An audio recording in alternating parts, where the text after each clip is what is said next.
네, 강화학습 프로젝트 발표 시작하겠습니다. 저는 석사과정생 문지원입니다. 저는 프로젝트로 DQN을 이용한 테트리스 구현을 진행을 했습니다. 제 발표 목차는 다음과 같이 세 가지로 이루어져 있는데요. 우선은 프로젝트 개요에 대해서 간단히 설명해 드리고, 그 다음에 프로젝트를 수행했을 때 순서, 절차 등에 대해서 설명해 드리겠습니다. 마지막으로 구현된 프로젝트의 성능이 어느 정도인지 그 결과를 간단하게 말씀드리고 끝내도록 하겠습니다. 먼저 프로젝트 개요인데요. 저는 이제 프로젝트 주제로 테트리스를 정하게 됐는데, 테트리스 게임 룰은 이제 다들 아시다시피 7가지의 테트로미노가 이제 무작위로 낙하가 시작이 되면은 이제 이 내려오는 블럭을 이동하거나 회전을 해서 아래 쌓인 블럭의 빈틈을 채워서 이 한 줄을 없애는 게 목표인 게임입니다. 이 블럭이 많이 내려와서 더 이상 들어갈 공간이 없으면 이제 게임 오버가 되는 룰이 있고요. 게임 오버가 되고요.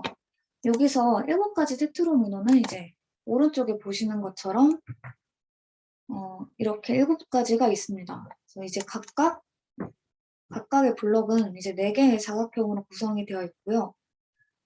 이 7가지를 이용을 해서 무작위로 내려오면은 이 보드를 채우면 되는 게임입니다. 네, 저는 그래서 이 테트리스 게임을 딥큐 네트워크, 즉 DQN 알고리즘을 적용을 해서 학습을 하도록 할 계획인데요. 그 DQN 수식을 보시게 되면은 이제 위에 있는 수식이 2013년도에 발표된 DQN 알고리즘이고 이제 이 밑에 수식이 2015년도에 발표된 알고리즘입니다. 그래서 상대적으로 이 메인 네트워크와 이제 타겟 네트워크를 나누어서 타겟 네트워크를 일정 스텝마다 업데이트하는 방향으로 학습을 하게 되면은 이제 그 메인과 타겟을 나누지 않았을 때보다 성능이 좋다고 하여 저는 이제 이 아래에 있는 수식을 이용을 해서 구현을 할 예정입니다. 네. 다음으로는 수행 절차인데요. 제가 이제 이 프로젝트를 수행했을 때, 이 프로젝트를 구현했을 때의 구현 절차라고 보시면 될 것 같습니다. 우선 첫 번째로 파이썬과 넘파이 기반인 테트리스 환경을 구현을 했고요. 그 다음에는 이 테트리스에서의 강화학습을 적용을 하기 위해 스테이트와 액션, 리워드를 어떻게 설정할 건지 정의를 했습니다. 세 번째로는 이제 파이토치 기반으로 딥큐 네트워크를 구현을 했고요. 그 다음으로는 이제 위에서 구현한 환경과 네트워크를 이용을 해서 본격적으로 DQN 알고리즘을 적용을 해서 학습 코드를 구현을 하고 학습을 진행을 합니다. 마지막으로 학습 결과가 제대로 되는지 확인을 할 수 있게 하기 위해서 시각화하는 과정까지 넣었습니다. 우선은 테트리스 환경을 구현을 해야 하는데요. 저는 GitHub 오픈소스를 참고를 해서 파이썬 기반의 테트리스 코드를 가지고 와서 수정하는 방향으로 진행을 했습니다. 가장 먼저 7가지의 테트로미노를 정의를 했는데요. 이렇게 7가지를 각각 이중 행렬로 정의를 했습니다. 여기서 1, 2, 3 이렇게 있는데 이제 이 각각의 숫자는 이 컬러를 어떤 값을 가지고 올지를 의미하는 거고요. 맨 위에 있는 이 빈 리스트는 이제 배경을 의미하게 됩니다. 그 다음으로는 이제 블럭이 쌓일 보드를 정의를 했는데요. 기존 코드를 봤을 때 이 테트리스 보드가 그냥 그 파이썬의 리스트로 이용을 해서 이중 리스트로 구현이 되어 있더라고요. 그래서 아래 보시는 것처럼 이렇게 이중 리스트로 감싸져서 이 0값이 채워진 형태로 보드가 구현이 되어 있었는데 나중에 이제 이 보드를 밑에 뭐 채워진 줄을 없애거나 아니면 새로 들어온 블럭을 넣거나 했을 때 이 이중 리스트로 확인을 할 경우 좀 번거로운 과정이 굉장히 많기 때문에 저는 이제 이 보드를 넘파이 어레이로 교체를 했습니다. 자, 아래 보시는 것처럼 보드 사이즈만큼을 이 제로로 채워서 numPy 어레이로 선언을 했고요. 이렇게 이제 보드를 numPy 어레이로 선언을 하고 교체를 했기 때문에 이제 이 보드를 이용하는 모든 곳에서의 이제 이 배열 수정 코드를 수정을 했어야 했습니다. 그래서 조금보다 더 효율적으로 이 배열이 수정될 수 있도록 바뀔 수 있도록 numPy 어레이로 모두 교체를 했습니다. 그 다음으로는 이 스텝이 진행하는 순서도를 설명을 해드릴 텐데요. 제일 먼저 게임 시작이 되고 가장 맨 위에서 무작위로 테트리 민호가 선택이 돼서 이 맨 위에 있는 중앙 이 위치에 위치하게 됩니다. 이때 이제 이 아래에 빈칸이 없고 이렇게 그림에 보시는 것처럼 아래 꽉 채워진 상태로 이 딱 위치해 있을 때 블럭이 위치해 있을 때 맨 윗줄과 이제 닿게 되면은 충돌이 된다고 해서 이제 게임 오버가 되는 식으로 스텝이 진행이 되고요. 맨 위랑 충돌되지 않고 이제 쭉 내려와서 한 칸씩 내려와서 이동을 하게 되는데 이때 이제 이 한 칸 밑에 있는 공간을 미리 확인을 합니다. 그래서 이 한 칸 아래에 있는 위치가 비어 있는지 체크를 하게 되고요. 이제 체크를 하고 비어 있게 되면은 한 칸 밑으로 블럭이 이동을 하게 되고 이때 이렇게 모두 채워진 행이 존재를 하면은 제거를 이렇게 해주게 되고 이 제거된 행에 대한 점수를 반영을 해주게 됩니다. 이 과정이 끝나면은 이 블럭이 또 내려갈 공간이 있는지 체크를 하게 되는데 지금은 이제 더 내려갈 공간이 없기 때문에 이제 다시 무작위 테트리 민호를 선택을 해서 이 과정을 이제 반복을 하도록 구현이 되어 있습니다. 그 다음으로는 테트리스를 이제 강하학습으로 적용을 하기 위해서는 강하학습에서 이 에이전트와 인바이러먼트를 따라서 이 스테이트와 리월드, 액션을 정의를 해줘야 되는데요. 기존 강하학습에서는 이 환경에서 스테이트와 리월드를 에이전트로 보내게 되면은 에이전트는 이 스테이트와 리월드에 따라서 어떠한 행동을 할지 액션 값을 다시 환경에게 전달해주게 됩니다. 그리고 이 환경은 받아온 액션 값에 대해서 그 다음 스텝에 대한 스테이트 그리고 리월드를 다시 에이전트에 전달해주는 식으로 강화학습은 진행이 되기 때문에 이제 테트리스 게임에서도 이 스테이트와 리월드, 액션 값을 이제 새롭게 정의를 해서 구현을 했습니다. 그래서 제가 이제 정의한 스테이트는 오른쪽에 있는 이 표와 같은데요. 이제 왼쪽이 블럭이라고 할 때 이 왼쪽에 있는 값을 블럭이 있는 공간을 1, 그리고 블럭이 없는 공간을 0으로 해서 이렇게 0과 1로 이루어진 이중 배열로 스테이트를 가지고 올 수 있게 했습니다. 그래서 스테이트는 이렇게 0과 1로 이루어진 이중 배열이고요. 그리고 액션 값 같은 경우에는 현재 내려오고 있는 블록이 여기 블록이 내려오고 있다 할 때 이제 이 블록이 이동할 X좌표 그리고 이 블록이 회전할 횟수를 이제 리턴을 할 수 있도록 되어 있고요. 리월드 같은 경우에는 이제 이 한 개의 블럭이 이제 성공적으로 이렇게 배치가 됐을 경우에 끝까지 내려왔을 경우에 플러스 1. 근데 이제 거기서 딱 내려왔을 때 이제 이 줄이 채워진 경우에는 하나의 블럭이 성공적으로 내려왔기 때문에 1을 더해주고요.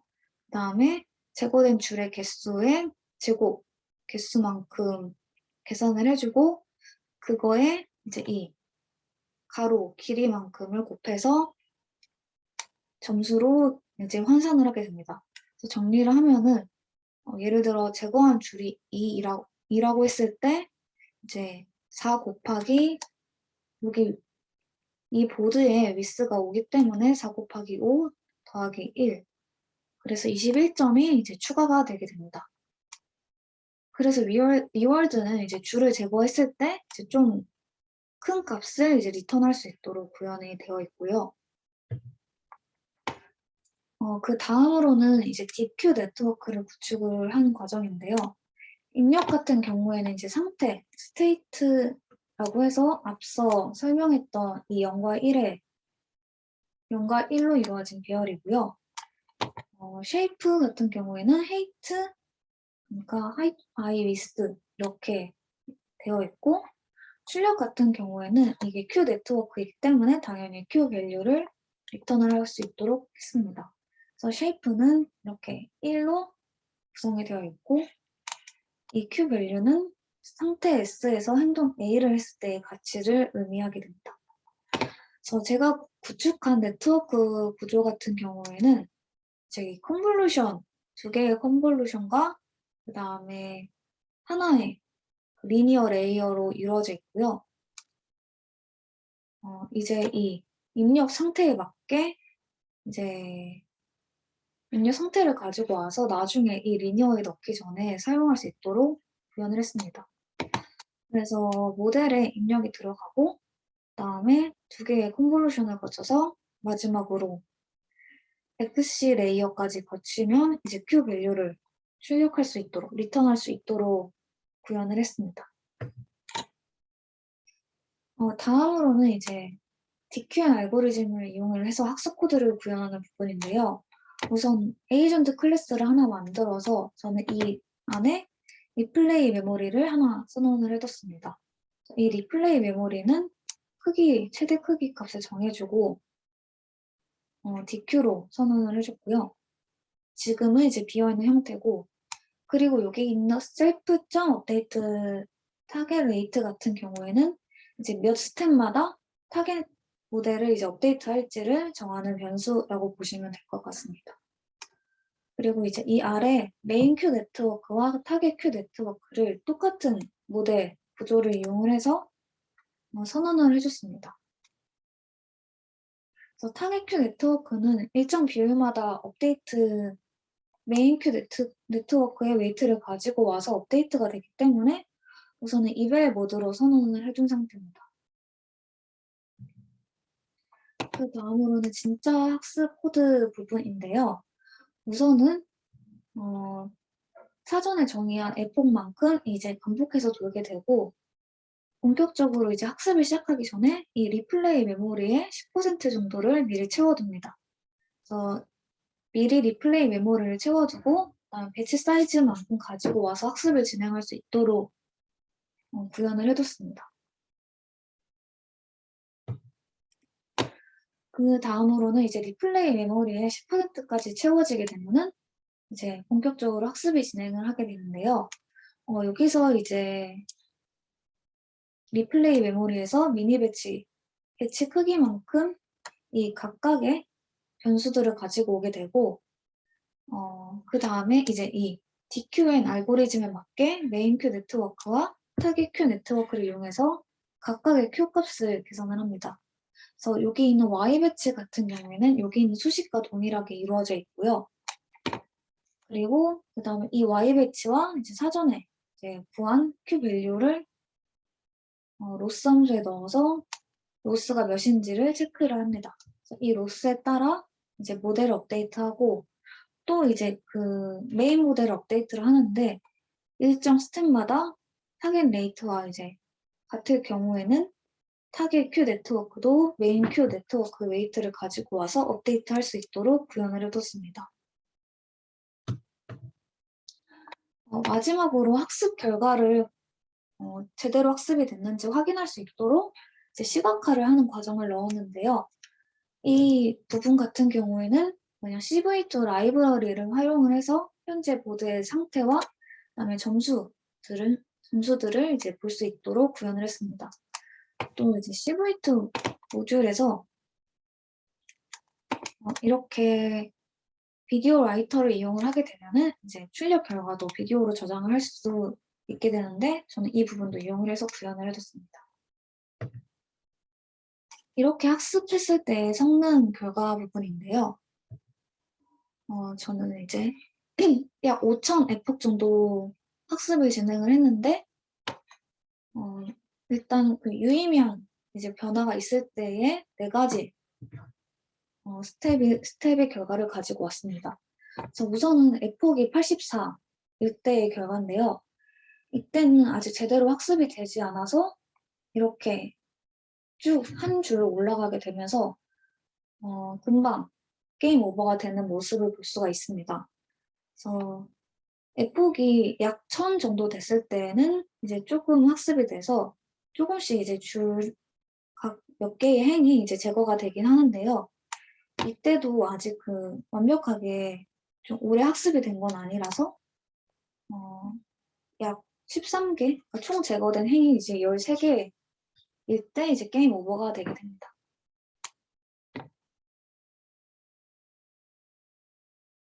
그리고 이제 2042 에폭일 때는 조금 더 이제 학습이 됐기 때문에 제거된 행이 41개 정도 되고요. 최종 점수도 약 4배 정도 증가를 한 모습을 볼 수가 있고, 그리고 에폭이 3651, 약 3500일 때에는 총 제거된 행이 312개이고 최종 점수가 7000점으로 에폭이 2000일 때보다 약 10배 정도 증가한 것을 확인할 수가 있습니다. 그래서 여기 보면은 학습이 좀 됐기 때문에 이렇게 한 줄을 비워놓고 채워두고 그다음에 한 줄을 채워서 한 번에 줄을 많이 제거하는 방향으로 학습이 된 것을 확인을 할 수가 있습니다. 그래서 이 학습 같은 경우에는 이제 타겟 모델을 업데이트하는 레이트 값을 바꾸지 않았고 또 리플레이 메모리를 얼마나 쌓아두고 학습을 시작하느냐에 따라 이제 결과가 달라질 텐데 이제 그 부분의 하이퍼 파라미터 값들을 좀 조정을 하면은 좀 더 좋은 성능을 낼 거라고 이제 예측을 하고 있습니다. 네, 제 발표는 여기까지입니다. 감사합니다.